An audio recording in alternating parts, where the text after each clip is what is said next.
বন্ধুসকল, আমি আজি দেখুৱাব বিচাৰিছোঁ যে আমি মাছ পোহোঁ যে পুখুৰীত মাছ পোহোঁ বা মৎস্য পালন, এই মাছবোৰ আমি কেনেকৈ বন্দী কৰোঁ। এইটো চাওক, আমি মাছবোৰ জালেৰে ধৰি আনি এইটো জালৰ ভিতৰত বন্দী কৰি ৰাখিছোঁ। তাৰ পৰা আমি উঠাই আনিম বজাৰত বিক্ৰী কৰাৰ কাৰণে বা কাৰোবাক দিয়াৰ কাৰণে।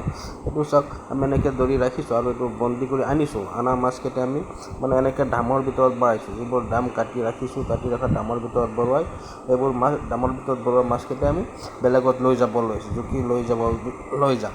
এইটো এনেকৈ মাছকেইটা ৰাখি থৈছোঁ পুখুৰীত। তাৰ পৰা নেটেৰে উঠাই আনি আমি জুখিম, ওজন কৰি সেই মাছকেইটা আমি লৈ যাম।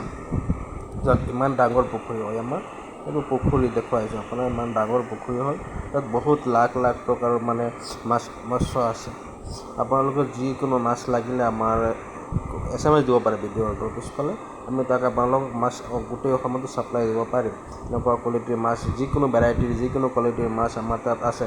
যদি লাগে তেতিয়াহ'লে আপোনালোকে SMS কৰিব পাৰে।